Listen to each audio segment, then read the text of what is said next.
그죠? 자기 자신의 그죠? 완성과 그 다음에 사회 완성, 중생을 널리 이롭게 해서 그것을 함께 추구하는 겁니다. 이것을 우리는 동체대비 사상이라 얘기를 합니다. 이런 개념들이 이제 대한불교 조계종이라고 하는 그 근본 정신에 담겨 있는 거예요. 또한 이제 자기 비움에 머무는 것이 아니라 자기 비움에 머문다라는 것은 뭐예요? 자기 자신만의 깨달음에 머무는 것이 아니라 뭐예요? 내 스스로 마음을 일으켜서 실천하는 실천 수행의 종류가 바로 우리가 이제 대한불교 조계종이 가지고 있는, 그렇게 했을 때 우리는 이 대한불교 조계종이라고 하는 종도로서 여러분들이 대한불교 조계종의 신도로서 뭐가 일어나는 거예요? 감동과 환희가 만들어질 수 있다. 그래서 이 근본 정신이 사실은 우리 여러분들이 이제 대한불교 조계종이라고 하는 사찰에서 불자로서 수행하고 실행하는 데 있어서 가져야 될 근본 정신입니다. 이거 꼭 기억하세요. 그 다음에는 이제 소위경전입니다. 이제 대한불교 조계종의 소위경전. 그래서 종원 제3조. 그러니까 우리가 보면 헌법 제1조부터 그죠? 우리나라 헌법 제1조가 제일 중요하잖아요. 그렇듯이 이 대한불교 조계종에 있어서 종원 제1조, 종명, 제2조는 뭐예요? 종지, 제3조는 뭐예요? 소위경전이에요. 근데 대한불교 조계종은 어떠한 경전을 소위경전이라, 소위경전이라는 말은 우리가 믿고 배우고 의지할 수 있는 가르침이냐라는 거예요. 그것은 바로 뭐다? 금강경입니다. 금강경, 금강경, 그 다음에 전등도, 이거 외우셔야 돼요. 대한불교 조계종의 소위경전은 뭐다? 금강경이다. 자, 우리가 했는데 하필이면 많은 경전들이 있는데 그죠? 우리가 뭐 반야경도 있고 화엄경도 있고 뭐 여러 경전들이 많은데 왜 금강경으로 했느냐? 이것도 이제 그죠? 여러분들이 가질 수 있는 궁금한 점인데, 실제 이제 이 금강경이라는 이 경전은 그 경전 안에 정말 많은 반야의 공사상도 그 안에 담겨 있고, 그죠? 또 뭐도 담겨 있냐면 선의 깨달음도 그 안에 담겨 있어요. 특히 육조 해능 스님은 뭐예요? 이 금강경을 듣고는 깨달음을 얻었다는 거예요. 그래서 실제 우리가 이제 이 중국의 선을 얘기할 때 달마와 육조 해능이 근본이 됩니다. 부처님의 법이 누구로 전해져요? 달마로 전해지게 되고, 달마의 법이 육조 해능으로 전해지는데, 이 육조 해능이라고 하는 분의 이 여러 가지 사상이나 가르침이 중요해요. 그래서 육조 해능 스님이 금강경을 듣고는 그죠? 깨달음을 얻었다는 거예요. 그런 영향도 있습니다. 그래서 대한불교 조계종이 소위경전이 바로 금강경이고, 그 다음에 전등법어라고 하는 것은 어록을 얘기합니다. 전등법어는 뭘 얘기한다고요? 어록을 얘기하는 거예요. 그래서 어록이라는 것은 조사 스님들의 말씀을 기록해 놓은 것을 어록이라고 해요. 그래서 이제 전등록이라든지 뭐 많은 육조단경 같은 경우는 이거는 이제 뭐예요? 육조 해능 스님의 말씀이죠, 그죠? 그래서 이런 뭐 마조록이라든지 임제록이라든지 뭐 이런 어록들은 나중에 여러분들이 이제 선을 공부하게 되면 배워야 되는 것이 어록이에요. 그러니까 우리가 예를 들면 경만 배우는 것이 아니라 어록도 배워야 돼요. 그러니까 어록은 더 어렵습니다, 사실은. 어록은 왜냐하면 그 시대의 문화, 여러 가지 사상 이런 것들이 복합적으로 그 조사들의 가르침 속에서 나오죠. 그래서 우리가 이제 지금의 이제 조계종이 이제 결제 해제를 하잖아요. 그죠? 스님들이 공부를 하는 결제 해제를 하게 됐는데, 이때 이제 대한불교 조계종의 종정 스님께서 법어를 내려요. 그 법어의 대부분이 뭐예요? 전등법어예요. 역대 조사들의 그러한 어록에서 설해진 것을 우리들에게 설해주는 거죠. 그래서 이 전등법어가 중요합니다. 아셨죠? 그래서 금강경과 전등법어로 하는데, 자 보세요. 기타 경전의 연구와 연불 또 지주 등은 제한하지 않는다. 다시 말해서 뭐예요? 금강경과 전등법어를 중심으로 하지만 다른 여타 뭐 수행이나 이런 것들에 대해서는 자유로 맡긴다 하는 얘기예요. 그래서 우리가 이제 조계종의 수행에는 어떤 하나의 수행을 하는 것이 아니라, 그죠? 부처님의 교법에 대한 이해를 비롯해서 참선수행, 따릅니다. 참선수행, 강경수행, 그 다음에 이제 우리가 계율을 또 수지하고, 그죠? 그 다음에 연불수행, 주력수행, 그 다음에 뭐 절, 뭐 이런 다양한 이제 수행들을 하게 됩니다. 그러니까 예를 들면 이제 수행을 어느 한 가지만 해라 이게 아니라 뭐요? 여타 이제 다양한 수행법들을 다양하게 할 수 있도록 이렇게 해놓고 있는 거예요. 그건 왜 그래요? 바로 우리들이 각각이 우리들이 가지고 있는 뭐에 따라서 근기에 따라서 하는 거예요. 근기에 따라서 한 가지만 딱 정해놓은 것이 아니라 근기에 따라서 연불하고 싶은 사람이 연불하고, 그죠? 우리가 지난 시간에도 배웠듯이 이러한 여러 가지 수행의 궁극적인 목적은 뭐예요? 성불이라는 거예요. 깨달음이라는 거예요. 그래서 연불을 하든 참선을 하든 주력을 하든 어떤 수행을 하든 그 근본 목적은 똑같은 거예요. 근데 이제 단지 이제 이런 수행의 방법에 있어서 다르다. 자, 그래서 이런 조계종은 왜 수행법이 뭐 그냥 전부 이렇게 막 그냥 제각각이나 하라고 했을 때 이제 종원에서 이제 이렇게 이제 명시를 해놓고 있는 거예요.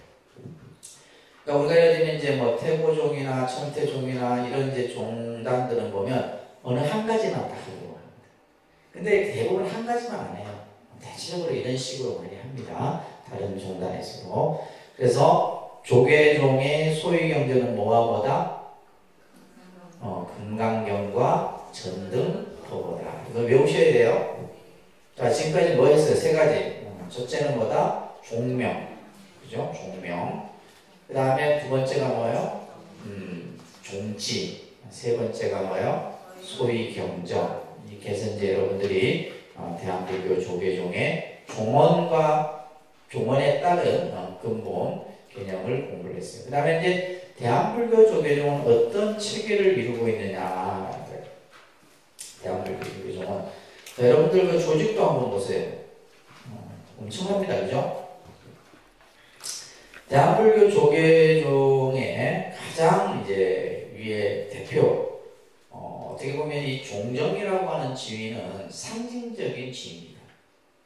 상징적인 지위예요. 그래서 우리가 대한불교 조계종 종정하면 이 종정은 5년이 임기제로 되어 있는데 이제 연임을 할 수 있어요. 그러니까 10년까지 합니다. 10년까지. 그래서 내년이 이제 종정 스님, 지금의 이제 종정 스님이 진제 스님인데, 그죠? 진제 스님이 종정이신데 내년에 이제 종정이 새로 바뀌는 해예요. 새로 바뀝니다. 그래서 이제 대한불교 조계종의 종종은 상징성을 가지고 있다. 가장 이제 대표적. 그래서 이제 종정 스님의 뭐 법을 내리신다거나 또 종정 스님이 교시를 내린다거나 이런 거 이제 이랬을 때는 뭐예요? 모든 종도들이 그것을 따라야 돼요. 그래서 이제 종종이 있고 그 밑에 보시게 되면 뭐가 있냐면 원로회의가 있죠. 그죠? 뭐가 있어요? 원로회의. 이 원로회의에서 종종을 선출합니다. 원로회의에서 종종을 선출하는데 어떻게 보면 대한불교 조계종에서 가장 여러분들이 흔히 하는 말로 큰 스님들이에요. 최고의 쉽게 말해서 수행과 덕을 갖춘 분들. 그게 많지는 않습니다. 이론은 많지가 않고 이제 이 그 원로회의에 들어가기 위해서는 이제 법계를 받아야 되는데 어저께 우리 동화사에서 대종사 품서식을 했어요. 대종사. 그러니까 스님들의 가장 높은 법계가 이제 마지막이 대종사입니다. 대종사는 40년 이상. 아무나 또 대종사가 되는 게 아니에요. 또 이제 그에 따른 여러 가지 심사도 해야 되고 또 이제 우리가 흔히 말하는 국회 같은 의결기구에 통과도 돼야 되고 그래야 돼요. 그래서 이번에 이제 저희 은사스님께서 이제 통도사에서 한 서너 번 정도 이렇게 대종사가 되셨는데 저희 스님들 이번에 이제 대종사 품계를. 그래서 나중에 이제 보면 이제 여러분들 같은 경우 이제 만약에 우리가 죽고 나면 유패를 쓰면 뭐 김해 씨 무슨 영가 이렇게 하잖아요. 근데 우리 스님들 같은 경우는 이제 예를 들면 무슨 당, 그죠? 무슨 당 대종사, 종사 이런 식으로 도포가 뒤에 붙게 돼 있어요. 그렇게 이제 원로회의라고 하는 이 기구도 이제 최종 어떻게 보면 최고의 의결 기구라고 보시면 돼요. 원로회의를 통과해야 돼요. 모든 어떤 행정에 있어서. 자, 그 밑에 보시게 되면 총무원이 있어요. 그죠? 총무원 찾으셨어요? 그 다음에 총무원 옆에 뭐가 있고, 교육원이 있고. 총무원이라고 하는 곳은 행정기구입니다. 행정기구예요. 그 밑에 이제 교육원은 이제 교육을, 이제 스님들의 교육을 담당하는 기구입니다. 그 다음에 옆에 뭐가 있어요? 포교원이 있죠. 그죠? 포교원은 신도교육. 그 다음에 여러분들 어린이 포교부터 시작해서 청소년 포교, 군 포교, 이렇게까지 모든 포교를 담당하는 것이 포교원이에요. 그 옆으로 쭉 가보시면 이제 뭐가 있냐면 호계원이 있어요. 호계원. 호계원은 뭐냐면, 쉽게 말해서 재판부입니다. 재판부. 스님들이 어떤 잘못을 했을 때 징계를 내리는 곳이 호계원이에요. 호계원입니다. 그 옆에 이제 뭐가 있어요? 중앙종회라고 있죠. 그죠? 중앙종회. 이거는 이제 최고, 행정의 의결과 쉽게 말해서 이제 국회의원입니다. 행정으로 친다면 국회의원과 같은 역할이 종회의원입니다. 그리고 쭉 옆으로 가시면 포교원 옆에 보시면 한국불교문화사업단이 있어요. 그죠? 찾으셨어요? 글씨가 너무 작다. 한국불교문화사업단은 여러분들이 아는 템플스테이를 관장합니다. 전국에 이제 100여 개의 템플스테이 사찰, 그 다음에 예산을 집행하고 관리하고 또 템플스테이 사찰로 지정하는 곳이 바로 한국불교사업단입니다. 이번에 이제 국무총리상도 받고 그랬어요. 그리고 또 이제 그 외교부하고 업무 협약을 해서 그러니까 이제 다른 세계 각국에 우리 불교 문화를 알리는데 템플스테이가 그래서 외국인들이 우리나라 문화에 대한 가장 최고 점수를 주는 것이 템플스테이입니다.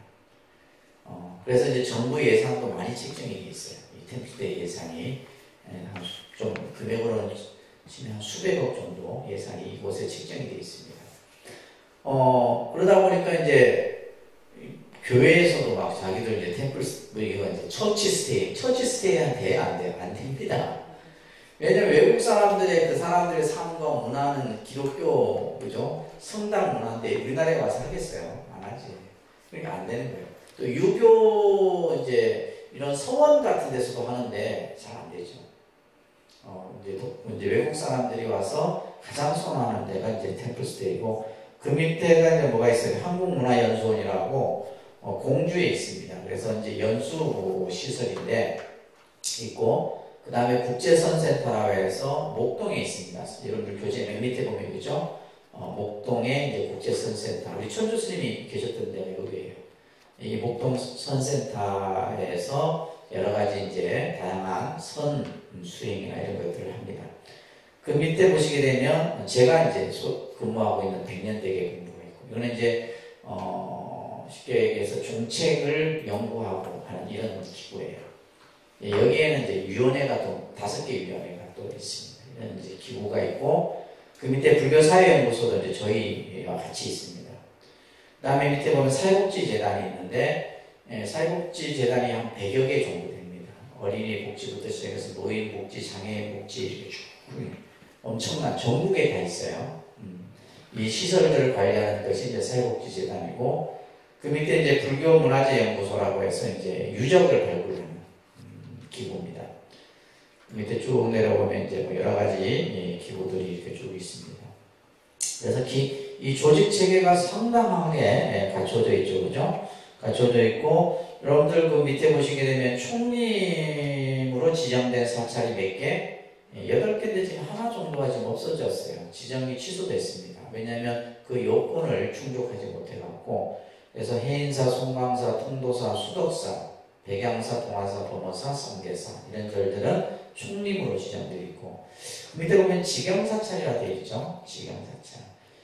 이 직영사찰은 조계종에서 직영으로 말 그대로 직영으로 운영하는 사찰이에요. 그래서 이 직영사찰은 총무원장이 임명합니다. 총무원장. 그래서 조계사, 보문사, 조계사는 서울에 있고, 그죠? 봉문사는 강화도에 있고, 선본사는 여러분들이 잘 아는 갓바위입니다. 팔공산 갓바위가 이제 선본사고, 강남에 있는 것이 봉문사. 서울 저 관악산에 있는 연주암이라고 하는 이 절들은 재정이 좀 괜찮은 절들이에요. 재정이 괜찮아서 그 재정의 일부를 종단 운영에 쓸 수 있도록 만든 거예요. 그 다음에 특별분담금 사찰이라 해서 이 특별분담금 사찰도 뭐냐 하면 재정이 좀 괜찮은 절입니다. 그래서 도선사, 서울에 있습니다. 백담사, 저 설악산에 있죠, 그죠? 백담사, 낙산사, 경주 석굴암, 남해 보리암, 그 다음에 내장사, 단풍, 그죠? 이런 절들은 특별분담금 사찰이라 해서 이제 여기서는 이제 조계종의 재정을 일부 보태서 이 조계종이 운영할 수 있게끔 만드는 사찰입니다. 왜 지금 이것을 여러분들에게 얘기하냐면 조계종이라고 하는 대한불교 조계종이라고 하는 이 종단이 가지고 있는 이 시스템 체제는 다른 여타 종단은 이렇게 할 수가 없어요. 갖출 수가 없습니다. 그래서 가장 어떻게 보면 규모라든지 조직이라든지 이런 것들이 잘 갖춰졌다고 보시면 되고, 여러분들 그 밑에 보시게 되면 교구본사라고 하는 작은 그게 있는데 왜 25교구가 있어요, 그죠? 우리나라에 25개 교구본사가 있는데 이 교구본사의 옆에 쭉 내려오다 보면 특별교구가 있는데 해외에 특별교구가 있어요. 이거는 이제 조계종이라는 이름으로 해외에 설립된 절들, 뉴욕이라든지 일본이라든지 브라질 등등 저게 캐나다까지 다 있습니다. 이런 사찰들을 관리하는 곳이 해외 특별교구고, 여러분들이 이제 또 잘 눈여겨봐야 될 것이 이제 군종특별교구예요. 군종특별교구는 이제 군부대 내에 있는 사찰들을 관리하는 거예요. 이제 군대 안에 다 사찰들이 있죠, 그죠? 예를 들면 39사단 같은 경우는 안국사라고 하는 절이 이제 함안에 있듯이 그런 절들을 관리하는 곳은 이제 군종특별교구에서 관리를 합니다. 이런 식으로 되어 있다라는 거 여러분들이 보시면 되겠고, 자 잠깐 여기 한번 볼까요?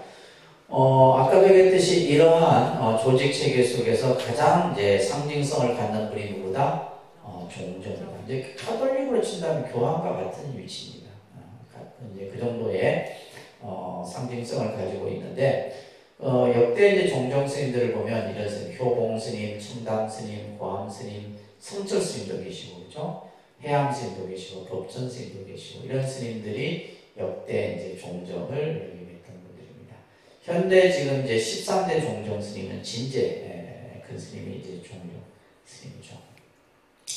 그리고 아까도 얘기했듯이 이제 중앙 조직에는 이 삼원, 호계원, 중앙종회 이런 조직들이 있고, 그다음에 이제 총무원장은 이제 종무행정을 총괄하는 총책임자예요. 모든 교구본사 주지 임명권을 다 가지고 있습니다. 저도 이제 총무원장의 임명장을 받는 거죠. 저 같은 경우도. 그래서 모든 대한불교 조계종의 주지는 전부 총무원장이 다 임명을 합니다. 그리고 이제 교육과 포교는 이제 교육원장과 포교원장이 이제 이 역할을 나눠서 하고 있고, 그죠? 그래서 이제 이 삼원 체제로 우리 지금 대한불교 조계종이 갖춰져 있다라고 하는 거. 그리고 이제 여러 지금 이제 이 25개 본사를 바탕으로 해서 사찰이 한 2,600여 개 사찰, 조계종의 이름을 가지고 있는 사찰이 그 정도 됩니다. 상당히 이제 근데 이제 이 사찰들도 점점 이제 어려워집니다. 왜냐하면 이제 인구가 감소되고 스님들이 점점 이제 줄다 보니까 이 사찰도 상당히 이제 문제가 많이 생깁니다. 그리고 이제 아까 이제 직영사찰, 특별분담금 사찰 이런 사찰들이 있고, 그리고 이제 올해 우리 조계종, 대한불교 조계종 예산이 얼마 되는 줄 아세요? 기껏해야 한 300억 정도밖에 안 됩니다. 300억이면 저 서울 시내 어느 한 교회의 예산보다도 못해요. 그러니까 이제 그 300억이라는 예산을 가지고 이 전체의 시스템을, 근데 그 예산 중에서도 거의 한 40%가 인건비예요. 직원들이 이 지금 조계종에 지금 근무하는 직원들만 해도 약 한 200명 가까이 되다 보니까 그 직원들 인건비라든지. 그러면 이제 이런 어떤 300억의 예산들이 어떻게 만들어지냐면 아까 25개 본사 있죠? 25개의 본사가 다 책정이 되어 있어요. 그 살림 규모에 따라서 통도사는 얼마, 해인사는 얼마 이런 식으로 다 책정이 되어 있고 그 다음에 아까 얘기했던 이 지경사찰, 특별분담금사찰에서 이제 또 돈을 만들어서 올리는 거죠. 그 돈으로 만든 예산을 가지고 1년 예산을 쓰는 거예요. 그러니까 얼마 전에 이제 예산 지금 내년도 예산에 대한 계속 지금 심사를 하고 있거든요. 네, 하고 있습니다. 그렇게 이제 돼 있고 산하기관에는 이제 여러 가지 조계종법인 사회복지재단이라든지 종립학교, 그다음에 종립학교라고 해요. 그래서 중앙승가대학교를 비롯해서 동국대학교, 그 다음에 이제 뭐 28개 초중고등학교. 얼마 안 됩니다. 그죠? 뭐 기독교 같은 경우는 어마어마해요. 중고등학교가. 그래서 실제 이제 우리가 어떤 뭐 정치인들이 불교가 가져가는 예산이 너무 많다 뭐 이런 얘기를 하는데 사실 알고 보면 학교 이제 기독교 학교에서 설립한 그 학교에서 가져가는 예산이 더 많아요. 왜냐면 우리 학교 같은 경우는 뭐 교사들 인건비나 이런 게 다 정부 예산으로 나오잖아요.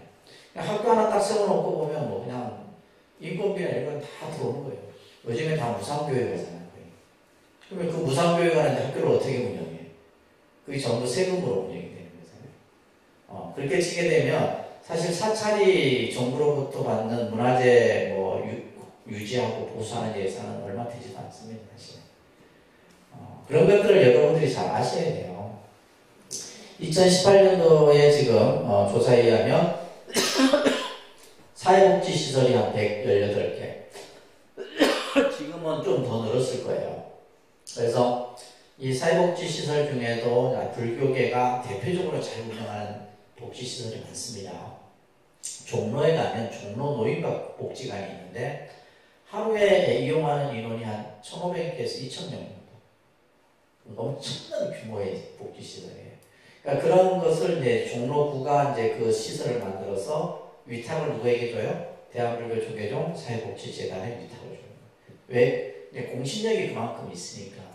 그러니까 옛날에는 1순위가 카톨릭이었어요. 카톨릭이 원체 운영을 잘하거든요. 지금도 잘합니다. 카톨릭이. 그러니까 두 번째는 기독교였어요. 근데 기독교는 사고가 많이 나. 맨날 그냥 빼먹고 뭐 이러다 보니까 사고가 많이 나고. 그 다음에 이제 불교는 제일 늦게 시작했는데 지금은 카톨릭보다도 거의 비슷하게 이렇게 이제 이 사회복지 쪽에서는 불교계가 상당히 많은 역할을 하고 있습니다. 아시겠죠? 그 다음에 이제 아까 얘기했던 템플스테이를 비롯해서 이런 연수기관들이 운영이 되고 있다라는 거.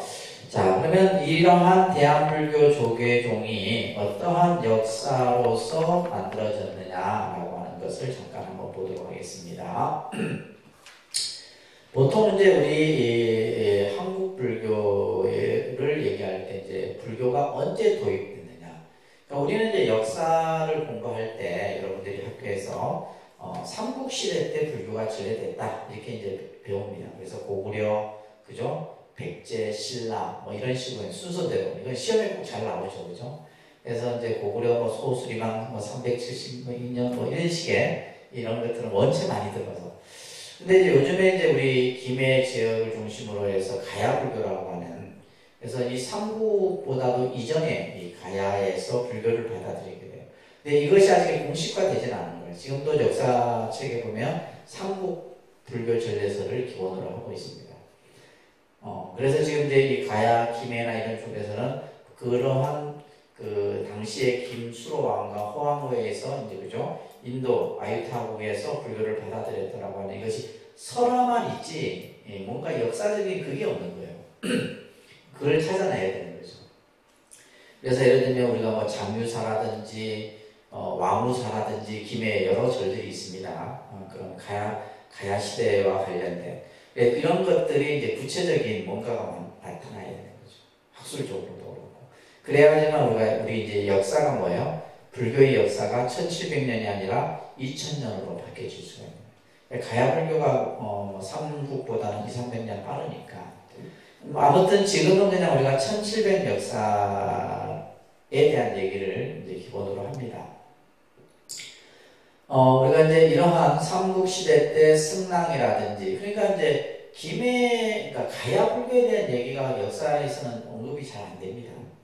안 되고, 이제 삼국부터 사실은 이제 여러 스님들의 이야기들이 등장을 하죠. 자장 스님, 원측 스님, 원효 스님, 의상 스님, 그죠? 이런 스님들이 이제 고대 한국 불교의 여러 사상 체계를 확립하고 발전시키게 됩니다. 그러면서 조계종의 출현 이전의 불교 사상은 선이 자라나기 위한 자양분으로서 작용했다. 이 말은 뭐냐면, 이제 조계종은 사실 선종이라고 했어요. 그죠? 그러면 이러한 어떤 조계종이 탄생하기 이전에 여러 이제 예를 들면 원효 스님이라든지 자장 스님이라든지 의상 스님이라든지 이런 스님들은 화엄 사상의 대가들이거든요. 또 원효 스님이나 원측 스님 같은 경우는 유식의 대가입니다. 그러니까 이런 어떤 스님들에 의해서 이제 여러 가지 이제 어떤 선과 관련된 이런 어떤 사상이나 이론들이 만들어지게 됩니다. 그러면서 불교의 사상은 선과 결합을 하게 됩니다. 우리가 말하는 선, 교의 융합으로 나타나게 돼요. 지금의 한국 불교의 사상은 어떻게 보면 선교가 융합된 개념으로 보시면 됩니다. 그러면서 이제 신라 하대부터 시작해서 9개의 선종 문파들이 형성이 되게 돼요. 그래서 신라 말에는 조계종이라는 종명은 없었어요. 조계종이라는 종명은 후대에 사용이 되죠. 고려 시대 때 이제 그 비문에 조계종이라고 하는 종명이 나타나는데, 그 이전에는 이제 신라 때는 조계종이라는 종명은 없이 단지 뭘로 불려졌다? 선종으로 불려졌다. 지금 이게 우리나라 지금 이제 이 지도만 봐도 뭐야? 지금 발해가 있고 이제 신라가 삼국을 통일한 상태의 지금 지도입니다. 여기에 보면 이제 복림산을 중심으로 해서 복림산문, 실상산문, 실상사, 그 다음에 가지산문, 그 다음에 통리산문, 곡성태안사를 중심으로, 그 다음에 성주산을 중심으로 한 성주사문, 그 다음에 이제 문경, 그죠? 봉암사를 중심으로 해서 회양산문. 아직도 이제 남아있는 곳이 이제 이거, 문경 봉암사, 그죠? 남원 실상사, 이런 이제 절들은 신라 때 그런 선문들이 지금까지도 이제 계속 이제 어떤 사찰의 형태로 남아있게 되죠. 그러니까 사자산에 태백산 정암사인데 이 사자산문 영월에 있죠, 그죠? 영월. 그다음에 사굴산문 강릉에 있습니다. 그다음에 수미산문 광조산문 북한 지역에 있는데, 이렇게 해서 이제 9개의 부산 선문이 형성이 되게 되는데, 이걸 잠깐 한번 보도록 할게요. 실제 이제 이 대부분의 산문들은 그냥 사지로만 남아있고, 실제 이제 사찰로서 이렇게 되어 있는 경우는 그렇게 많지가 않아요. 잠깐 한번 보도록 하겠습니다.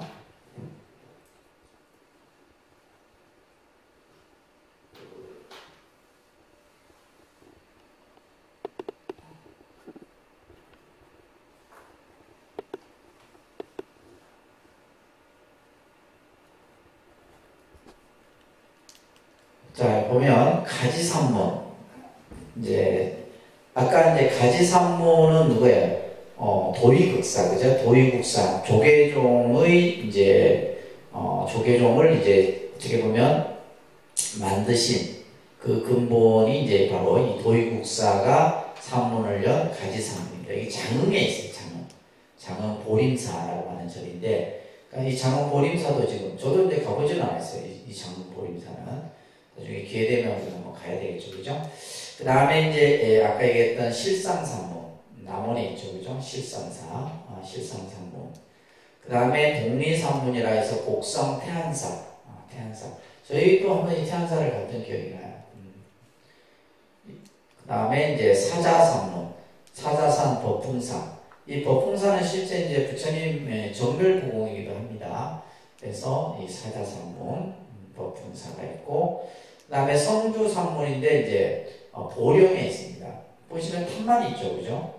이제 절은 없어요. 정각은. 이런 데를 사지라고 해요, 사지. 절터만 남아있다. 그래서 우리가 이제 사지 이런 데를 찾아가는 것도 굉장히 재미있는 불교 공부입니다. 그래서 사지를 가서 이제 사지에 대한 역사, 이런 기록들, 이런 것도 공부하면 굉장히 재밌어요. 그래서 성주사지라고 합니다. 성주사지. 그 다음에 강릉의 오대산에 가면 사굴사문. 이 지금 단강기주밖에 없어요. 이거밖에 없는데 이 주변 절터가 전부 뭐예요? 당시 이제 사굴상문의 이 절터다라는 거예요. 그 다음에 이제 여러분들이 잘 아는 희양상문, 그죠? 문경봉황상. 지금도 이제 한국 조계종, 대한불교 조계종의 이제 선의 그 근본 도량이죠, 그죠? 문경봉황사가 있고, 지금 이제 창원에 있습니다. 우리 지역과 가까운 창원에 있는데, 실제 창원에 가면 복림사라는 절이 있는데, 그 절이 아닙니다. 그 절이 아니고, 이 복림사지라고 하는데, 요 돌만 딱 남아있어요. 요 돌에 이 지역이 복림 산문이 있었던 지역이다 해서, 이것 또한 뭐면 사지터만 남아있는 거예요. 사지터가 남아있는데, 요 옆에 스님이 절을 지었는데 그게 이제 복림사라고 지은 거예요. 그래서 처음에는 이제 이게 복림사라는 이 절 이름을 함부로 사실 쓰면 안 되는데 있지도 않는데, 그죠? 근데 옆에서 이제 이 지금 복림사지 옆에 있습니다. 가까이 있어요. 그렇게 해서 이제 부산서문에 대한 나중에 여러분들이 이제 한국 불교사를 공부할 때 이 부분은 다시 또 한번 정확하게 보도록 할 겁니다.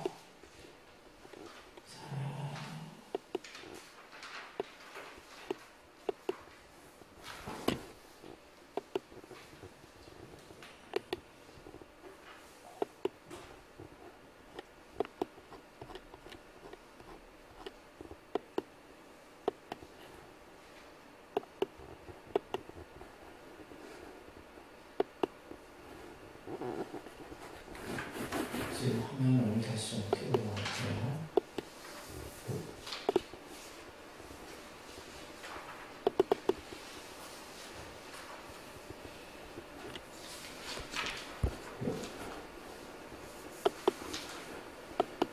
나오지 또.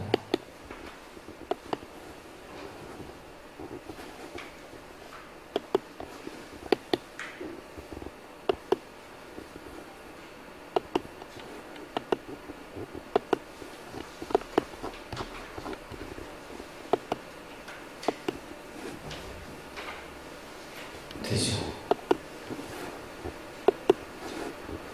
이게 뭔가 참 안 돼, 이게.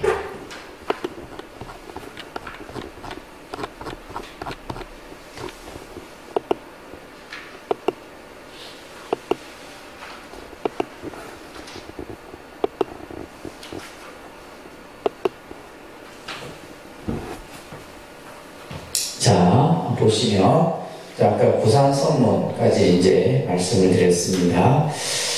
자, 그 다음에 고려시대 때 잠깐 우리가 보면, 고려는 이제 태조왕군이 고려를 건국할 때, 이제, 정말 많은 선사들의 도움을 받아서 정치적인 자문을 얻게 되죠. 그죠? 그러면서 이제 국교를 불교로 이렇게 지정을 하고, 이제 태조왕건은 이제 훈효십조라고 하는 것을 지정해서 그 안에 뭐가 있냐면 모든 백성은 불교를 숭상해야 된다라고 하는. 그래서 이제 국교가 이제 어떻게 보면 국교가 처음으로 이제 불교가 된 것은 고려입니다. 고려. 그런데 이제 이 고려 중기 또 후기를 접어들면서 불교가 굉장히 이제 이렇게 뭐랄까 여러 가지 부패 현상도 일어나게 되고. 그래서 이제 말 그대로 민심을 잃어버리게 되는 그런 과정을 겪게 되는데, 그런 가운데서도 이제 이 보조진울 스님이라는 스님, 이제 보조진울 국사죠, 그죠? 그리고 이 보조진울의 제자였던 해심 스님에 의해서 관화선이라고 하는 중국의 이제 그 송대 때, 그러니까 중국으로 치면 이때는 지금 고려는 우리나라가 고려 시대면 중국은 송나라 시대가 됩니다. 이때 송나라 시대 때는 이제 이 가나선이 엄청나게 일어나게 돼요. 그래서 당시 뭐 대종고 스님이라든지 이런 스님들에 의해서 이제 가나선 선풍이 진작이 되는데, 그래서 이제 이 고려시대 때 해신 스님도 이러한 어떤 가나선 수행을 확립시키게 돼요.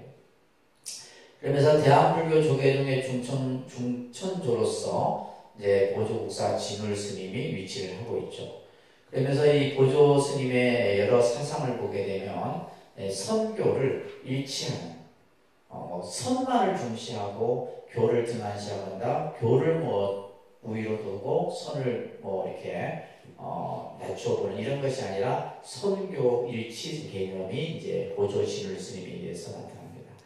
그러면서 이 보조 진울 스님은 정예결사라고 하는 새로운 불교 운동을 만듭니다. 그래서 왜냐하면 고려 불교가 너무 이렇게 이제 막 민심을 잃어버리니까, 그래서 정예결사 운동을 통해서 여기 어디에서 일어나요? 지금의 송강사입니다.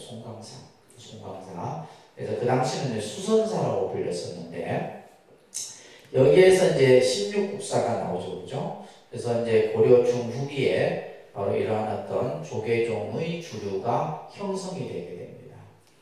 또 이제 우리가 대표적인 분이 이련 스님이죠. 여러분들 잘 아는 삼국유사를 저술했던 이런 스님들이 이제 고려 때에 나타나게 돼요.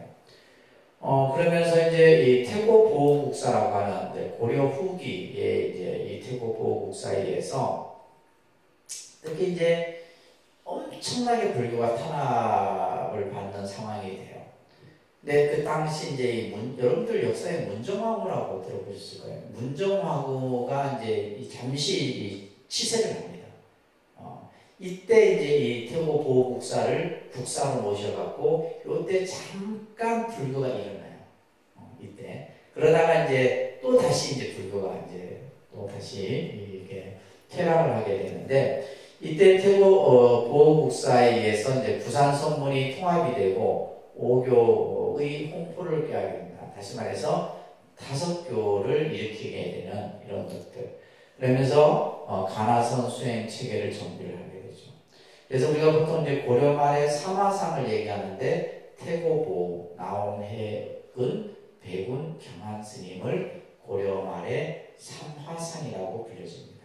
이분들이 이제 주로 뭐요? 조계 선풍을 이렇게 일으키죠. 자, 그러면서 이제 조선시대의 조계종은 말 그대로 억불과 패불의 시대입니다. 조선시대는, 그죠? 불교는 뭐 한없이 추락을 했던 시대가 바로 조선시대입니다. 대표적인 것이 도성 출입이 제한이 되죠. 스님들이 도성 출입을 할 수 없게 돼요. 그러면서 모든 그 종파나 이런 것들이 없어지고, 이제 오로지 뭐요? 산중에서만 이제 이런 어떤 선사들이 수행을 하고, 이런 명맥만 남게 됩니다.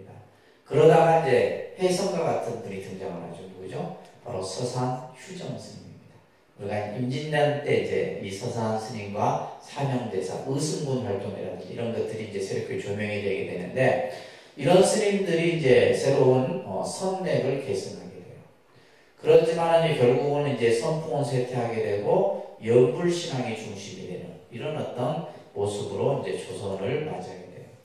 그러다가 이제 근현대 부한말이 되게 되면 1895년에 도성 출입이 해제가 됩니다. 1895년 대한제국 시대예요. 대한제국 시대. 그래서 이제 요즘에 이제 제가 있는 곳이 이제 궁이 있잖아요. 창경궁도 있고 경복궁도 있고 이제 하다 보니까 이제 한 번씩 이렇게 궁을 이렇게 돌아보는데 그 당시에 여기 살았던 사람들은 어땠을까 이런 생각이 많이 들더라고. 그리고 이제 막 또 이 조선 말에 거의 개화기 좀 이제 마지막 황제 있잖아요, 그죠? 우리 대한제국의 마지막 황제를 했던 이게 궁녀들, 이런 분들이 나중에 이제 비구니 스님으로도 많이 이렇게 이제 출가를 하는 경우도 있고, 그리고 마지막 상궁이었던 분이 또 이제 사찰에서 기부하면서 생활했던 이런 얘기도 들을 수 있고 그래요. 자, 그래서 1895년 오전에 도성 출입이 해제가 되고, 그 다음에 이제 19세기 때 이제 여러분들이 많이 아는 경허 스님, 망공 스님, 그 다음에 용성 스님, 이런 이제 아주 또 그 시대 때마다 정말 새로운 이런 큰 어떤 인물들이 등장을 합니다. 그러면서 이제 경허선사 같은 경우는 이제 경허스님은 실제 수덕사를 중심으로 해서 이제 이 영호남 지역에 선원을 제거하죠. 그러면서 이제 해인사에서 결사를 하게 되고 용성스님과 더불어서 근현대 조계 종문을 일으키게 됩니다. 자, 그런데 이제 이 원흥사와 사사관리서라고 하는 1902년에 사사관리서가 설치되게 돼요. 사사관리서라고 하는 것은 뭐냐면 조선불교에서 이어졌던 억불 정책에 대해서 이제 그 불교를 국가가 관리하기 시작을 합니다. 국가가 관리를 하기 시작해요. 그래서 당시 이제 원흥사라고 하는 사찰을 만들고 그 밑에 16개의 사찰이 또 만들어지게 돼요. 이때는 이제 어떻게 보면 일본 불교의 침탈에 대응하기 위해서 국가적으로 이제 한국 사찰을 만든 거예요. 일본 불교에 이제 대응하기 위해서.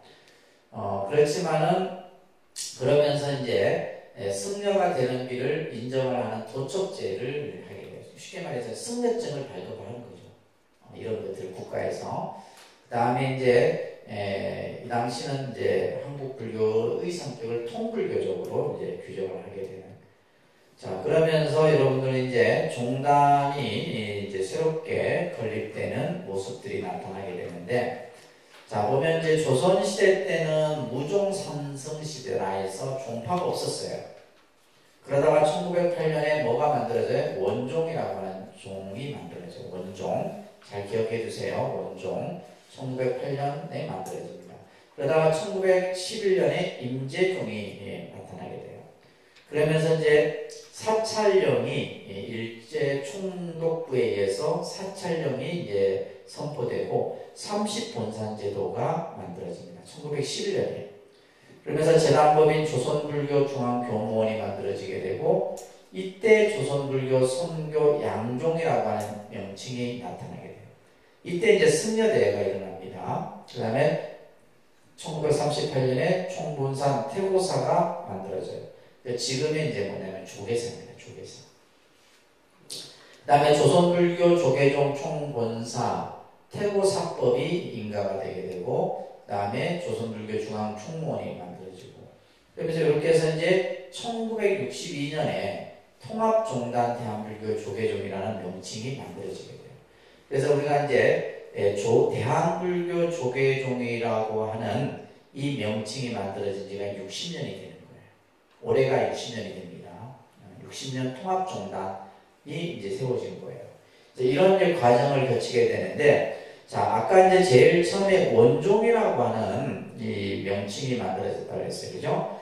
이것은 1908년에 원흥사라고 하는 곳에서 당시 종정이었던 이해강이라는 인물은 친일 세력입니다. 친일파였는데 원종을 창종을 하게 돼요. 그러면서 이제 당시 일본 불교의 한 종파였던 조동종과 밀약을 하게 됩니다. 이제 그렇지만은 이 원종이라고 하는 종파를 만들면서 각항사를 건립하게 되고, 그러면서 이제 이 현대 교육이 도입이 되게 돼요. 현대 교육. 그래서 사실 어떻게 보면 일본이 이 우리나라에 들어옴으로 인해서 제일 좋았던 부분은 뭐냐면 근대 교육이 시작됐다는 거예요. 근대 교육. 그 근대 교육의 시발점이 바로 뭐예요? 명진학교. 지금의 동국대학교의 전신입니다. 지금 동국대학교가 한 100년이 넘었어요. 한 10년 정도 되나? 그죠? 그래서 이 명진학교를 불교 사범학교로 승격하고 이것이 지금의 동국대학교가 된 겁니다. 그러니까 이제 이 사실 어떻게 보면 이때 이제 명진학교와 더불어서 이제 보성 전문학교, 보성 고려대죠, 그죠? 이화 전문학교, 이화여대입니다. 이런 대학들이 요 시기에 다 세워져요. 요 시기에 다 만들어집니다. 그러면서 이제 특히 이 도심포교당이 활성이 돼요. 그러니까 쉽게 말해서 이걸 보고 여러분들 도시에 이런 사찰들이 만들어진 것이 언제부터냐? 일제 강점기 시대 때부터예요. 이때 이제 뭐 고원사나 해행사나 용주사 뿐만이 아니라 우리 통도사 같은 경우는 일제 때 통도사 주지였던 스님이 큰 스님입니다. 구화 스님. 이 스님이 이제 진주, 울산, 뭐 예를 들면 진영, 마산, 창원, 양산, 예를 들면 뭐 울산 이쪽 영호남 지역에 한 7개의 포교당들을 세워요. 이때가 요 시기입니다. 그래서 이제 통도사 같은 경우도 이제 그러면서 이제 여러분들이 아는 마산 포교당, 창원 포교당, 창녕 포교당, 울산 포교당, 진영 포교당, 진주 포교당 이런 절들이 세워지는 거예요. 이것이 이제 실제 이제 도심 포교당의 시초였어요. 시초였습니다. 그래서 이제 제가 있었던 창원 포교당 같은 경우는 1928년에 만들어진 절이에요. 그리고 이제 마산에 있는 마산 포교당은 1910년대 세워진 절이에요. 요때 이제 그러한 포교당을 세울 때 뭐가 같이 만들어지냐면 유치원을 같이 세우는 거예요. 유치원. 그래서 이제 구화스님께서는 우리나라가 나라를 빼앗긴 것은 배우지 못했기 때문입니다. 어릴 때부터 교육을 해야 된다 해서 이런 포교당에 그래서 이제 울산에 가면 동국 유치원이 있는데 그것도 일제시대 때 세워진 유치원인데 지금은 지금 휴원하고 있어요. 뭐 휴원하면 안 되는데 사실은. 그리고 이제 마산 유치원은 지금도 마산의 대자 유치원은 지금도 이제 그죠 유명한 유치원입니다. 그러니까 그런 어떤 그 역사. 그 다음에 이제 군산에 가게 되면 군산이라는 도시는 일제 때 우리 한국에 있던 여러 물자들을 침탈을 해서 일본으로 보내는 전진기지였어요. 군산이 배를 통해 가고 그러다 보니까 군산에 보면 일본 사찰들이 굉장히 많았었단 말입니다. 그 중에 지금 현존하는 사찰이 하나 있는데 동국사라고 하는 절이 있어요. 젊은이들이 제일 많이 가는 곳이에요. 젊은이들이 군산 이런데 이제 이리라든지 이리도 옛날에는 엄청난 그 물자를 이렇게 일본으로 보내는 그런 기저들. 그 역 중에 이리역 있잖아요. 지금은 이리역이라는 명칭은 안 쓰더라고요. 나주. 그죠? 익산. 지금 익산인데, 얼마 전에 익산을 한번 갈 일이 있어 갔는데, 그 익산이 원래는 이리역이었대요. 그게 이제 보니까 엄청난, 지금의 우리 서울역 이런 데는 게임도 안 되는. 엄청 큰 역이었다. 그러니까 그런 어떤 이제 당시 이런 어떤 그 도심 포교당들이 만들어졌다라는 거예요. 언제 만들어졌다? 일제시대 때. 아셨죠? 그때 이제 이런 포교당들이 만들어지게 되고, 이때 이제 일본 불교 조동종, 다시 말해서 일본 불교에 의지한 형태가 바로 이 원종이었어요. 그래서 이제 그리고 나서 임재종이 만들어지게 되는데 이 원종에 반대하는 영원한 스님들이 결의를 해서 만들어지는데 당시 이제 한용원 스님이라든지 이런 분들이 이제 만들어져요. 근데 결국은 이제 이것이 사찰령과 총독부의 어떤 감시로 인해서 결국은 좌절이 되게 되는. 그러다가 이제 여러분들이 이제 잘 이해해야 될 것이 이제 사찰령과 30본산 제도입니다. 사찰령은 말 그대로 일본이 조선을 이제 침탈하는 데 있어서 불교를 통제하기 위한 만든 법제도입니다. 그래서 사찰령이라는 제도를 통해 갖고 모든 사찰을 다 관리하는 거예요. 그래서 지금의 어떻게 보면 우리 교구본사 제도가 일제 때 만들어진 건데 좋게 얘기하면 지방자치를 제일 처음에 한 거죠. 근데 지역별로 이렇게 묶어서 총독부가 관리하기 위해서 만든 거예요. 근데 그것은 아직도 우리가 쓰고 있죠. 어떻게 보면 일본 잔재의 하나의 또 모습이기도 합니다. 사실 아이러니하죠, 그죠? 자, 그러면서 이제 30본산 제도를 만들어서 그래서 본산 주지는 누가 임명하면 총독이 임명합니다. 그리고 말산 주지는 누가 임명하냐면 지금으로 치면 도지사가 임명을 해요. 이런 시대가 있었어요. 그러면서 이제 모든 이제 한국 불교를 총독부에서 행정적으로 장악을 하게 되고 그러면서 이제 어떤 주지라는 개념이 바뀌게 됩니다. 그리고 원래 주지의 개념은 뭐냐면 수행을 하고 부처님 법을 설하는 사람을 주지라고 했어요. 그런데 일본의 이제 이 일본 불교가 만들어지면서 주지는 뭐냐면 행정을 그 사찰의 행정을 관장하고 운영하는 책임자로서의 개념. 지금 여러분들이 생각하는 주지의 개념으로 바뀐 거예요. 이것이 바로 언제부터? 일제 때부터 바뀐 거예요. 아셨죠? 이런 것들도 여러분들이 잘 이해를 해두시면 좋고 싶어요. 그 다음에 이겁니다. 이 조선 총독부가 사찰령을 통해 갖고 일본 외색 불교화 했던 가장 큰 요인 중에 하나가 바로 대처 불교를 한 거예요. 대처 불교. 쉽게 말해서 스님들 전부 결혼을 시킵니다. 그러니까 스님이 되기 위해서 결혼을 해야 되고 스님이 된 사람도 뭐요? 결혼을 다 시켜요. 이것이 이제 나중에 이제 우리 한국 불교가 이제 근현대사에서 아주 치명적인 문제의 요소가 됩니다. 그러니까 실질적으로 또 이제 보면 1926년에는 대처와 더불어서 이제 육식도 허용을 하게 하도록 이런 이제 법을 만든 거예요. 그러니까 일본 불교는 뭐 육식도 허용되고 결혼도 하고 지금도 마찬가지로 그렇게 다 합니다. 일본 불교는. 그래서 이것으로 인해서 사실은 이제 우리 이 현대사 불교가 굉장히 시련을 겪게 됩니다. 시련을 겪게 되는데 당시 이제 조선불교 총무원과 조선불교 교무원이라고 하는 이 두 단체가 만들어지게 돼요.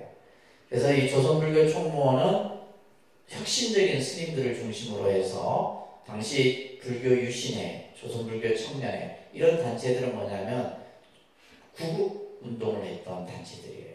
그래서 일본에 대항하고 반면에 뭐예요? 조선불교 교무원은 뭐예요? 총독부 지시를 받는 친일 본산 주지들로 구성되어 있는. 그러다가 이제 1922년에 12월 28일 재단법인 조선불교 중앙교무원을 설립 인가를 합니다. 누가? 총독부에서. 이런 건 인가는 전부 총독부에서 합니다. 그 다음에 이제 1924년 3월에는 총독부의 압력으로 이 총무원과 교무원은 재단법인 조선불교 중앙교무원으로 통합이 돼요. 그래서 이제 총독부가 이것을 그냥 두 개가 하나로 합해버립니다. 그러면서 이제 우리가 이제 일본의 어떤 이 외색 불교에 대항하는 세력들이 힘을 잃게 되고 또 이제 역사적으로 보게 되면 월북을 하게 돼요. 실질적으로 이제 일본 불교에 맞서왔던 막 이런 스님들이 보면 월북을 당하기도 하는 이런 일들이 벌어지게 돼요. 그러다가 1929년 1월부터 해서 조선불교 선교 양종 승려대회라는 것이 열립니다. 그래서 이제 조선불교라는 명칭을 선교 양종이라고 이렇게 칭하게 돼요. 그래서 선과 교를 종지로 삼고 종조를 누구로? 태호보호국사로. 그러면서 중앙교무원을 설치를 합니다. 근데 이것이 이제 총독부에서 인가가 안 되는 거예요. 인가가 이제 안 되고, 그 다음에 이제 이 총독부에서는 30일 본산의 사법을 개정하게 돼요. 그래서 이제 이제 결혼을 하지 않는 비구 스님들, 비구 쪽에서는 계속해서 이제 그 대처 스님들과 이제 갈등을 빚게 됩니다. 갈등을 빚게 되고, 이것을 이제 만들었던 계기가 이제 바로 뭐냐 하면 이승만의 이제 유씨가 나중에 나오는데 여기 영향이 큽니다. 그러면서 이제 조선불교 조계종 총본사 태고사법이 이제 1941년 해방이 45년이죠, 그죠? 41년에 이것이 만들어져요. 그러면서 당시 이제 하남 스님을 종종으로 하고 이종욱 스님을 종원장으로 이렇게 하면. 그러면서 이제 어떻게 보면 형식상으로는 전통적인 승단 체계가 복원됐다고 볼 수 있는. 그러면서 이제 조금씩 이제 어떤 조계종이라고 하는 이러한 어떤 모습을 갖춰나가게 됩니다. 1945년에 조선불교 중앙총무원이 만들어지는데 이때 이제 태고사에서 전국 승려대회를 개최하게 됩니다. 이때 이제 조선불교 교원이라는 것을 제정을 해서 종명을 조계종에서 뭘로 또 바꿔요? 조선불교로 바뀌게 됩니다. 그래서 이제 조선불교라고 하는 명칭을 사용하게 되는 거죠. 그죠? 이때 이제 30일 본산 제도를 하게 되고, 그러면서 이제 여러 가지 이제 그 문제들이 일어납니다. 그래서 조선불교 총무원과 총본원의 분열이 생기고 비구 중심의 교단 건설이 실패를 해요. 근데 당시 기록에 의하면 뭐 비구 스님들은 200명이었다면 대처승이 4,000명이었으니까 엄청난. 그래서 지금의 뭐 성주사라든지 장유사라든지 통도사, 해인사, 송광사 전부 다 뭐예요? 대처승들이 다 차지하고 있었어요. 그러면서 이제 계속 이제 뭐야 싸워갖고 이제 다 빼앗는 거야. 엄청난 뭐 다 이제 싸움이 벌어납니다. 그러면서 그 싸움이 바로 우리가 이제 우리가 흔히 말하는 정화불사라고 하는 명칭으로 이제 불려지는 거예요. 정화운동이 일어나는 겁니다. 그래서 이때 이제 수자들이 수행할 수 있는 사찰을 할애할 것을 요구해요. 그러니까 예를 들면 비구 스님들이 수행할 수 있는 절을 좀 줘라. 왜냐하면 모든 절들이 다 대처승들이 다 차지하고 있었으니까. 그 다음에 이제 그렇지만은 이제 이것이 실현되지 못합니다. 그러다가 여기 나오죠. 이승만이 정화 유시를 내려요. 2번에 걸쳐서 유시를 내립니다. 다시 말해서 결혼을 한 스님들은 사찰에 머물 자격이 없다는 유시를 내려요. 그러니까 이 유시와 더불어서 이제 뭐냐면 전국의 조직 깡패들이 동원이 되게 되는 거예요. 요즘 말로 하면 이제 쉽게 말해서 그 당시에 주목 세계들이 이제 이 정화운동에 가담이 됩니다. 그러면서 이제 더 아주 그냥 싸움이 엄청나죠. 그러니까 얘기 들어보면 뭐 하루 밤 사이에 뺏고 뺏기는 일들이 수도 없이 일어나요. 근데 이러한 지금 정화운동이 아직도 해결되지 않은 절이 하나 있다고 그랬죠. 어디요? 어디 있어요? 저게 송광사 옆에 서남산. 서남산은 지금 조계종에서도 주지를 발령하고 태고종에서도 주지를 발령해요. 근데 지금 누가 살고 있어요? 태고종에서 살고 있어요. 그러니까 지금 계속해서 지금 소송을 하는 중입니다. 저희가 소송을 계속해서 이제 그래서 하도 이제 80년대, 90년대 때까지만 해도 계속 싸우니까 나중에는 이제 서남사 승주 군청에서 저를 관리를 했던 적도 있었어요.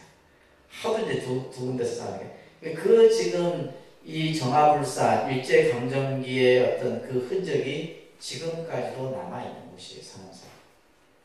서남사가. 자, 그러면서 이제 당시 불교 정화운동을 금호 스님을 중심으로 해서 일어나게 됩니다. 그러면서 비구 대처가 승려 자격교육 8대 원칙에 합의를 해요. 그러면서 예를 들면 뭐 독신, 삭발염이 뭐 등등 이런 이제 스님들로 이렇게 이제 어떤 자격을 갖춘 자들을 이렇게 얘기를 합니다. 그런데 전국 승려대회가 1955년에 일어나요. 조계사에서. 그래서 정화불사가 일단락된 것처럼 보이지만 계속해서 뺏고 뺏기는 싸움들이 일어납니다. 그래서 비구승 중심의 종단이 재건되고 사찰이 정화됩니다. 한국불교의 전통 회복과 계율 준수 또 여러 가지 이제 언론이나 일반 사회의 지지를 받게 되죠. 왜냐하면 대처승 불교는 외색 불교잖아요. 우리 한국 불교 문화의 전통이 아니다.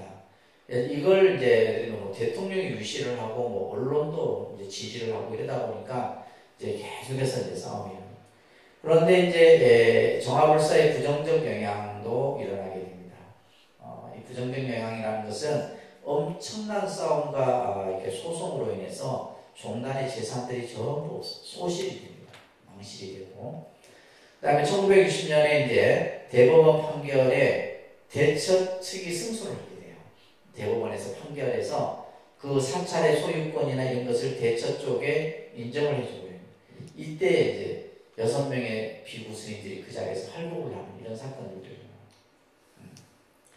그러면서 불법에는 대처성이 없다라고 하는.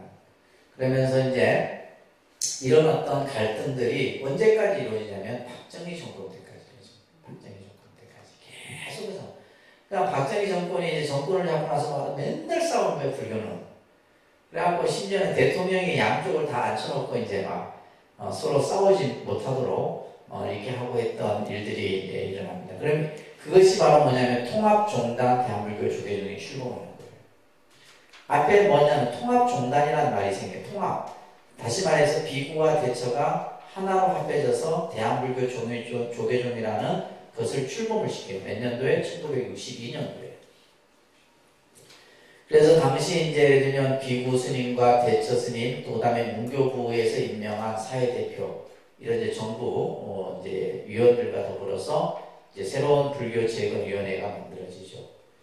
그 다음에 이제 종원을 확장하게 돼요. 종원을 확장해서 종명을 뭐라 한다? 대한불교 조계종이라 한다. 그래서 지금 통합종단이 출범한 지 올해 몇 년? 60년이 되는 거예요. 1962년에 이제 대한불교 조계종이라는 종명이 만들어진 거예요. 이렇게 해서 종조를 도의국사로, 중천조를 보조국사로, 중흥조를 보국사로 이렇게 해서 이제 우리가 이제 종헌에 담겨져 있는 내용이 만들어진 거죠. 이때 자 보세요. 종정이 누구였어요? 효봉스님이었어요. 총무원장은 누구? 대처 쪽에서 임석진이라고 하는 스님이. 근데 이게 오래 가겠어요? 한지분 두 가족인데 한지분 두 가족은 절대 오래 못 갑니다. 근데 결국 이제 갈라져요. 갈라져서 대처 쪽에서는 종단을 만드는데 만든 종단이 태고종입니다. 대한불교 태고종. 우리는 뭐요? 대한불교 조계종. 이렇게 남겨 서로 갈라지는 거예요. 그래서 20교구 본사를 확정하게 되죠. 자, 여러분들 이거 펴보시면 정통종단 대한불교 조계종입니다. 1962년에 그죠? 이 종단이 이제 설립이 되게 됩니다. 대한불교 조계종이라고 하는. 그러니까 우리가 보면 삼국시대 때부터 쭉 그죠? 고려시대 때, 조선시대 때, 일제강점기 원종이라 불려졌다가 조선불교 뭐라 불려졌다가 계속 불려지다가 1962년에 와서 이제 정통종단으로서 대한불교 조계종이라고 하는 것이 만들어지고, 여기 밑에 보시면 재단법인 선화권, 재단법인 대각회라고 하는 재단법인은요, 이 재산의 소유권이 누가에게 있냐면 국가에게 있어요. 재단법. 저희 은하문화재단도 마찬가지입니다. 이게 내 거 아니에요. 제가 재단법인으로 등록하는 순간 이 재산은 국가 소유예요. 국가 소유입니다. 그러니까 이제 세금도 면제해주고 여러 가지 혜택도 있어요. 왜냐하면 이게 내 개인적인 소유로 가지고 쓸 필요가 없잖아요.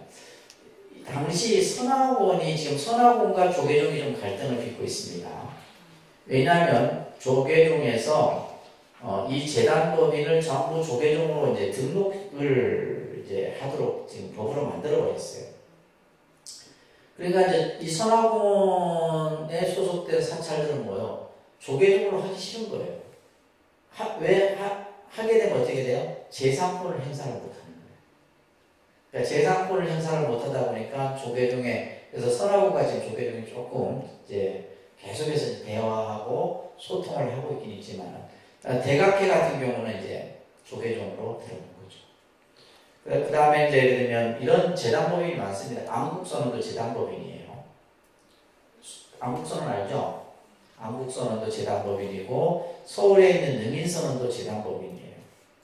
그러니까 사찰이지만은 그 사찰을 뭘로 만든 거예요? 재단법인으로 만든 거예요. 재단법인은 그 이사들이 모든 힘을 가지고 있어요. 그런 게 있습니다. 그래서 우리가 이제 보면 사찰들을, 그래서 저 같은 경우는 이제 예를 들면 대한불교 조계종 독립선언을 별도로 만들고, 그 다음에 재단법인 은하문화재단을 또 따로 만들고, 두 개를 제가 만들어갖고 이걸 같이 이제 제가 이제 서류를 내니까 종단에서는 안 된다는 거예요. 안 된다. 안 되는 걸 제가 이제 되게 만들었죠.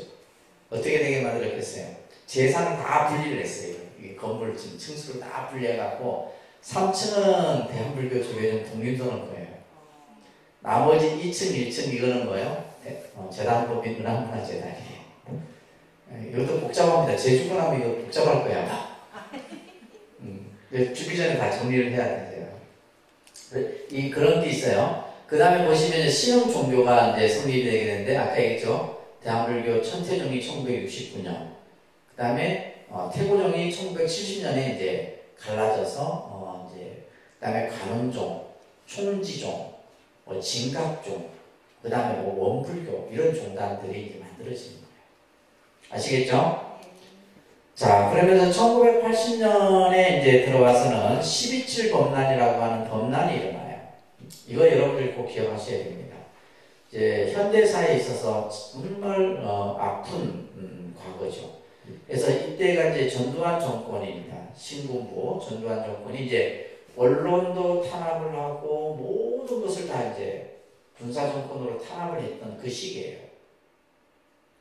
이때 이제 불교도 이제 자기들 길들이기 위해서 새벽에 군인들을 동원해서 모든 사찰을 급습을 합니다.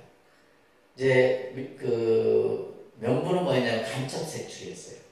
사찰에 이제 간첩들이 혹시 숨어들고 이럴까봐 군인들을 동원해갖고 새벽에 급습을 해서 뭐 이름 있는 스님들은 다 잡아갑니다. 잡아가서 보안부에 끌려가서 고문도 당하고 엄청나게 이제 정신적 이제 그것 이제 이 12.7에서 그 12.7 그러니까 다음 주가 12.7 범란 이제 기념식도 이제 있고 하는데 이것이 노무현 정권 때 노무현 대통령이 이제 그 대통령으로 있을 때 무엇을 만들었냐면 과거사 청산위원회라는 것을 만들었어요. 그러니까 이제 정부가 과거에 어떤 했던 여러 가지 잘못된 일들을 바로잡기 위해서 과거사 청산위원회를 했는데 이 12.7 범란도 그때 들어갔어요. 그래서 이제 정부에서 조사를 다 했을 거 아니에요, 그죠? 아, 이건 정부가 잘못한 것이다. 그러니까 이로 인해서 뭐 예를 들면 고문을 당하거나 정신적 피해를 입은 분들에게 피해를 다 해줘야 된다. 피해 보상이 법으로 규정이 됐어요. 그래서 저희가 이제 치유센터도 국가에서 세워주는 걸로 되어 있고, 그 다음에 기념관도 세워주는 걸로 되어 있는데, 예산이 한 7천억 정도. 근데 이제 정부에서 자꾸 깎으려고 그래. 네, 안 주려고 자꾸 이제 깎으려고 하고, 이제 불교계에서는 다 내놔라고 이러고 있어요. 이게 12.7 범란입니다. 아셨죠? 자, 그러면서 83년도에는 이제 비상종단 운영회의가 열려요. 이때 왜 열리냐면 8월 6일 날 신형사 폭력 사태가 벌어져요. 이때가 이제 뭐냐면 살인사건이 납니다. 스님들끼리. 아주 엄청난 사회 이슈가 됐던 사건이었어요. 이 신형사. 그러면서 이제 당시 이제 문화공보부에서 신흥사를 당시 속초시장에게 재산관리인으로 임명해요. 그러니까 예를 들면 이제 사찰이 제대로 그 역할을 못하면 정부에서 관여를 하는 거죠. 아까 예를 들면 서남사가 맨날 조계종하고 그냥 싸우니까 그냥 승주군을 이제 재산관리인으로 임명하듯이 이때 이제 그런 일이 벌어져요. 그래서 이제 이때 이제 사회적 지탄을 많이 받게 되죠. 조계종이. 그래서 다시 한 것이 바로 뭐냐면 86년도에 해인사에서 승려대회가 열립니다. 이렇게 승려대회가 스님들이 모여가고 승려대회가 열리면서 사찰의 관광 유원지화를 중지시켜라. 그러니까 사찰을 뭐예요? 국립공원으로 이제 만들어버리고, 그죠? 그러니까 통도사는 이때 통도사도 이제 도립공원화 시키려고 했어요. 근데 통도사가 끝끝내 반대했죠. 그래서 통도사는 도립공원도 아니고 국립공원도 아니고 아무 공원에서 공원화 그 제도 속에 들어가지 않았어요. 근데 대부분의 지금 이제 우리 보면 그죠? 산세가 수려하고, 그죠? 이렇게 많은 사람들이 찾는 곳들은 전부 국립공원으로 만들어서 이제 그래서 그 국립공원을 만들어서 국립공원 입장료를 받았었어요. 그러다가 노무현 얼마 전에 좀 연도는 기억 못 하겠는데 국립공원 입장료를 폐지시켰어요. 그러면 지금은 뭐만 하면 사찰 관람료만 남아있는 거예요. 지금 이게 또 이제 좀 문제가 되는 거예요. 왜냐하면 어떤 문제가 되냐면 개중에 불교를 믿지 않는 분들이죠. 나는 사찰을 안 가고 저 산 등산하고 싶은데 저 입구에서부터 뭘 받아요? 입장료를 받으니까. 그때 중요한 거는 그 땅들이 다 누구 소유예요? 사찰 소유의 땅이에요. 우리가 예를 들면 뭐 해인사도 그렇고 예를 들면 뭐 설악산 신흥사도 그렇고 뭐 지리산도 그렇고 다 마찬가지예요. 그래서 이제 얼마 전에 이제 그 지리산에 있는 그 사찰 같은 경우는 입장료를 받지 않겠다 해서 국가에서 보면 그에 따른 비용을 국가에서 대신 대주는 이런 케이스도 이제 만들었었는데, 아무튼 이 사찰의 관광, 그러니까 국립공원으로 만들어 놓고는 뭐야? 재산 권한을 전부 통제시켜버린 거예요. 그리고 국립공원을 만들면서 뭐야? 사찰에서 어떤 뭐 예를 들면 건물을 증축하거나 새롭게 건물을 신축할 수 없게 만들어버린 거예요. 그것이 이제 우리 사찰의 입장에서는 이제 굉장히 악법이죠. 그죠? 악법입니다. 그 다음에 11.7 범란, 해명 등 불교 자주화를 해인사 승려대에서 이제 선언을 하게 됩니다. 그러면서 이제 1900 여기 보면 94년도에 뭐가 일어나면 종단 개혁 불사가 일어나는 것입니다. 이 지금 94년, 98년, 이 90년대 때가 굉장히 시끄러웠던 시대입니다. 90년대 때가. 그러니까 80년대부터 시작해서 90년대 때가 사회적으로도 광주 민주화 운동부터 시작해서 대학생들 데모부터 시작해갖고 엄청나게 사회적으로 불교는 불교대로 막 시끄러웠던 시대가 바로 80년대, 90년대입니다. 그래서 이제 지금 94년도에는 이제 지금 이 서희연 충무원장 스님이 이제 보통 삼선을 하려고 했던 이제 일이 벌어져요. 이걸 이제 막기 위해서 이제 범승가 종단 개혁 추진위원회가 출범을 해서 이때 이제 충무원 청사를 진입을 하는데 제가 이때 이제 학인이었었어요. 이때 학생. 그 주도했던 인물들이 대학생 스님들, 동국대학교 이제 어떤 20대, 30대 스님들이 주축이었거든요. 그래갖고 이제 이 충무원 청사를 점거를 했고 다시 이제 막 그 당시는 백골단이었습니다. 요즘에 뭐 정경들이 얌전한 정경들이 아니었어요. 백골단 데모하면 제일 먼저 선두에서는 그 경찰들이 백골단이었는데 이들이 막 또 진입을 하는 거예요. 뺏고 뺏기다가 이제 결국에는 당시 이제 최영우 이분이 이제 내무부 장관, 이 불교 신자입니다. 그러니까 이 최영우 내무부 장관이 결국에는 이제 사과를 하죠. 사과를 하고 그러면서 뭐 언론이 우리 쪽으로 돌았어요. 그래서 이제 총무원장 서희연 스님이 이제 사퇴를 하고 그러면서 이제 새로운 개혁 불사가 이루어진 거예요. 이때도 엄청났습니다. 제가 태어나서 처음으로 그냥 그 경찰서 가서 하룻밤을 자고 그랬었어요. 왜냐면 다 잡혀갔으니까. 그래서 내가 그 당시는 그 경찰차 버스를 대학생들이 뭐냐 탁장차라고 했었거든요. 그것도 내가 타고 갔다는 거예요. 처음에는 한 번은 가서 이제 써요. 자술서. 다시는 이제 데모하지 않겠습니다. 그리고 그 다음날 또 가서 또 하고. 그렇게 했던 기억이 나요. 이제 그런 어떤 우리 이제 종단의 아픈 기억들이죠. 사실 지금 생각해보면. 그 다음에 또 98년에 종단 사태가 또 나. 이때는 내가 다행히 미국에 있었어요. 미국에 안 있었으면 저도 여기에 또 이제, 왜냐하면 통도사가 이때 직접적으로 관여를 좀 많이 했거든요. 그래갖고 이제 이 98년대 종단 사태 때는 이제 뭐 이게 그냥 제가 그때 미국에서 뉴스를 딱 트는데 뭐 한국 스님들이 막 이단 접착하고 날아다니고 이러는 거예요. 그게 CNN 방송으로 막 전 세계에 다 나가거든요. 엄청났습니다. 파장이. 그래서 이때의 불교 신자의 30%가 개종을 했다 할 정도로 이제 불교 신자들이 다 등을 돌려버렸죠. 이 98년 종단 사태. 그러면서 이제 엄청난 사회적 비난을 받았던 이런 사태들이 일어나게 돼요. 그러면서 이제 새로운 개혁 종단을 중심으로 해서 이제 여러 가지 이제 우리 종단 안에서도 이제 새로운 변화의 모습이 나타납니다.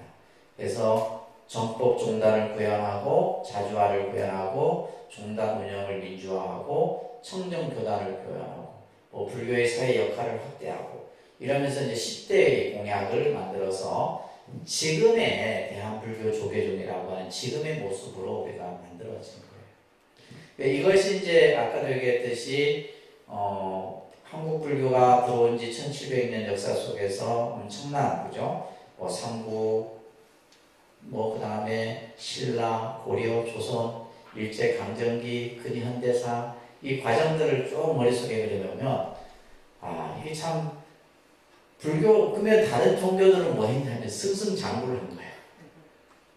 기독교나 카톨릭은 엄청나게 비약적인 발전을 하고, 불교는 뭐예요? 끊임없이 투쟁과 갈등 속에서 있다가 2000년 들어서서 이제 안정화가 된 거예요. 지금 불교 대한민국 조계종이 이제 그런 모습으로 나타납니다. 그러면서 이제 이 여러 가지 제도를 새롭게 이제 정비를 하게 되는데, 첫째는 이제 총무원장의 권한을 분산시킵니다. 그래서 교육원과 포교원이라고 하는 3원 체제를 갖추게 되고요. 그 다음에 이제 직영사찰과 분담금 사찰을 지정해서 이제 이 사찰들에 나오는 수익을 일부를 종단 운영에 쓰도록 이렇게 만들었고, 그죠? 그 다음에 아까 얘기했던 이거 뭐예요? 사찰의 법인 등록을 의무화시킵니다. 그러니까 사찰, 스님들이 개별적인 법인을 못 만들도록 하는 거예요. 그러니까 저 같은 경우도 이제 조계종에 법인 등록을 해야 되는 거예요. 그러니까 법인 등록을 하는데 예를 들면 법인도 그 구분이 여러 가지가 있어요. 그래야지만 이제 되지, 안 그러면 이제 대한민국 조계종 독립선언인 것도 안 되는 거예요. 나는 이것도 모르고 했어, 사실. 이거 알긴 알았는데 내 생각보다 너무 그 법이 강한 거예요. 그래서 결국은 다 이제 하긴 했지만은 이제 법인 등록 의무화. 자, 이게 왜 이걸 하냐면 삼보 정제가 이제 계속 유지를 해야 되는데, 제가 죽잖아요. 제 이름으로 된 만약에 땅이나 건물이나 이런 게 있다. 제가 죽으면 제 이름으로 된 것은 모든 것이 속가로 가게 돼 있어요. 그러니까 예를 들면 제 부모가 됐든 형제가 됐든 1촌, 2촌, 3촌, 4촌, 5촌 그 나타날 때까지 갑니다. 이 엄청난 사실은 그런 법들은 이제 우리나라 헌법에 제정된 건데, 그래서 스님들이 일군 그 어떤 재산은 삼보 정제로서 그대로 남아야 되는데, 그래서 이제 그런 경우들이 많아요. 어느 스님이 갑자기 돌아가셨어. 근데 막 통장에 돈도 있고 막 근데 건물도 있고 뭐 땅도 있고, 다 누구에게 가요? 속가로 가는 거예요. 그러면 이 사람들이 스님들 돌아가신 스님에 대한 제도 지내주고 어느 정도는 해야 되잖아요. 돈 한 푼 그냥 통장으로 싹 다 가져가요. 그런 문제들이 굉장히 지금 많이 발생이 되고 있어요. 그래서 저 같은 경우는 그런 걸 이제 예방하기 위해서 모든 걸 그냥 다 내 이름으로 된 건 하나도 없어요. 왜냐하면 이제 법인 같은 경우도 이제 법인 이사에서 이걸 하는 거고, 쉽게 말해서 대한민국 조계종 독립선언은 통도사에서 나중에 다 할 거니까 저하고는 아무 관계가 없는 거죠. 그래서 이 법인 등록 의무화 부분이 사실은 저는 굉장히 중요하다고 봅니다. 그렇잖아요. 내가 예를 들면 이것을 읽었지만 내 개인적인 재산이 아니다. 이거는 뭐예요? 삼보 정제다. 근데 이제 스님들이 또 개중에 몇몇 스님들은 못하는 거예요. 뺏길까? 뺏기고 하는 게 뭐 있어요? 그냥 뺏으려면 주면 되는 건데, 그죠? 그래서 이 법인 등록 의무화가 이게 이제 하고, 그 다음에 이제 여러 가지 이제 교구 제도라든지 또 선거도 사실 좀 많이 시끄럽습니다, 저희가. 그래서 이제 선거도 이제 내년에 보면 종정 선출이 있죠, 총무원장 선거 있죠, 또 중앙 종회 선거가 있고, 그러니까 우리 불교 안에도 선거가 내년에 3개나 돼요, 3개. 내년에 우리 대통령 선거에다가 그러죠. 지자체장 선거까지 있으니까 내년에는 거의 선거판이에요. 아무것도 못합니다.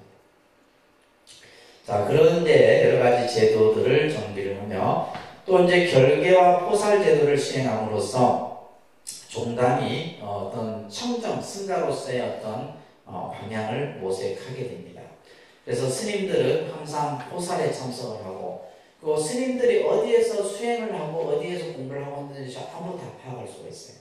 조계종 스님들은 지금은. 왜냐하면 이제 결계를 하기 때문에, 예를 들면 내가 동안거 때 어디에서 공부했다, 어디에서 수행하고 있다, 어느 절에서 내가 기도하고 있다, 이런 것들이 전부 다 나타납니다.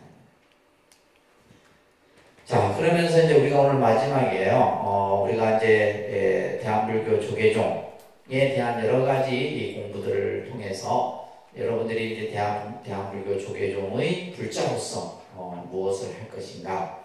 첫째는 이제 정체성이 확립이 돼야 되겠죠, 그죠? 대한불교 조계종이 가지고 있는 종지, 그다음에 또 그게 어떤 역사성 이런 것들을 바탕으로 해서 정체성이 정립이 돼야 돼요. 그래서 우리는 현대적인 회통불교의 모습으로, 회통불교라는 말은 무슨 말이냐면 부처님의 가르침은 전부 하나로 통하는 거예요. 뭐 어떤 것이 더 낫고 어떤 것이 못하고 이런 것이 아니라 전부 화엄이 됐든 법화가 됐든 유식이 됐든 그죠? 반야 사상이 됐든 전부 연물이 됐든 참선이 됐든 다 마찬가지예요. 이걸 전부 하나로 회통시킨다 라는 회통불교로서 이제 우리가 불교가 나가야 되고, 또한 이제 자비와 지혜로서 요익 중생의 불교로 나가야 돼요. 다시 말해서 우리가 절에 다니는 근본 이유, 또 우리가 불자로서 스님으로서 정법 교화를 하고 하는 근본 이유는 뭐요? 중생을 이롭게 하게 합니다. 중생을 이롭게 하기 위한. 그 다음에 지혜의 불교로서 변화해야 되고 바라미를 실천해야 합니다. 그러면서 이제 이 승중중 법중하고 승경중 법경이라는 말이 있어요. 승이 중하면 법이 중하고 승이 가벼우면 법이 가볍다. 그래서 사실은 이제 우리가 스님들이 잘해야 돼요. 스님들이 잘해야지만 여러분들이 이 승가를 믿고 따르고 되고, 또 이제 여러분들이 승가를 잘 받들어야지만 부처님 법도 또한 함께 존중되어 줄 수 있는 거예요. 자, 그러기 위해서는 이제 지금 우리가 예를 들면 승가복지라고 하는, 그래서 이제 뭐 요즘에 화엄사라든지 해인사라든지 이런 데서 스님들 뭐 연금제도부터 시작해서 의료보험이라든지, 그래서 승려복지기금을 굉장히 지금 중요한, 왜냐하면 스님들도 지금 노령화가 급속도로 진행되고 있거든요. 그래서 이제 예를 들면 이제 지금 보면 60대, 70대 스님들이 거의 50%예요. 나중에 그러면 이제 정말 70대 스님들 같은 경우는 이제 특히 우리 이제 조계종 스님들은 혼자잖아요. 독신이잖아요. 그러니까 아무것도 없어. 나이가 나중에 나이 들면 누가 이거 할 거예요. 그러니까 제일 사실 문제가 이 승가복지에 대한 문제예요. 그래서 이제 이 문제에도 이제 종단이 관심을 많이 갖고 있고, 그 다음에 이제 종단과 사찰 재산의 공공성, 공영성, 이게 중요한 거죠. 사찰의 재정과 재산은 개인이 아니라 공공의 목적으로 사용되어야 되고, 이런 것들이 이제. 그 다음에 또한 우리가 이제 승가로서 또 제가불자로서의 계율을 준수하고, 그 다음에 우리 불자님들은 참여하는 불자가 되어야 된다. 그죠? 방관자적인 입장의 불자가 아니라 봉사면 봉사, 신행이면 신행, 수행이면 수행, 이것을 직접 여러분들이 참여할 수 있는, 그래서 사찰이나 종단 운영에 관심과 참여가 필요하다는 거예요. 잘못되면 잘못됐다라고 얘기를 해야 되고, 그죠? 그래서 우리가 이제 사찰마다 사찰 운영위원회라는 것이 다 만들게 돼 있어요. 그래서 사찰을 운영하는 데 있어서 회의도 하고 여러분들이 직접 참여도 하고, 그러기 위해서는 뭐냐면 사찰 어떤 신도로서의 어떤 주인의식이 필요한 겁니다. 여러분들이 주인이 돼야 되지. 그냥 참 희한하죠. 주인 눈에는 보이는데, 쓰레기가 보이는데 개그로 오면 안 보이는 거예요. 무슨 말인지 이해되세요? 저 넓은 마당에 내 눈에는 다 보여. 내 눈에는 풀 한 포기, 쓰레기 하나, 담배꽁초 하나까지 다 보여요. 근데 여러분들이 개기다는 생각을 보면 하나도 안 보이는 거예요. 그래서 이제 간혹 보면 이제 저희 공간이 넓다 보니까 이렇게 전등이 굉장히 많거든요. 저희가 간접 조명도 있고 직접 조명도 있고. 근데 보면 이제 이게 사람이 없거나 끄고 이래야 되는데 아무도 안 꺼. 그러니까 맨날 내가 공부를 순시할 수가 없고, 그죠? 또 어떤 데 보면 에어컨도 틀어놓고 잊어버리고 가고. 이게 뭐냐면 여러분들이 절에 다니면서 내가 주인이라는 생각을 안 갖는 거예요. 근데 주인 입장에서 뭐 불 하나 켜져 있으면 막 어때요? 바로 끄잖아요. 그런 것들이 이제 우리가 여러분들이 사찰에 어떤 참여의식을 함께 가질 필요가 있다는 겁니다. 아시겠죠? 그 다음에 사회봉사로서의 어떤 여러분들이 이제 뭐 여러 가지 여러분들이 가지고 있는 재능을 기부하고 이런 것들이 됐을 때 앞으로 이제 우리 대한불교 조계종이 여러 가지 발전된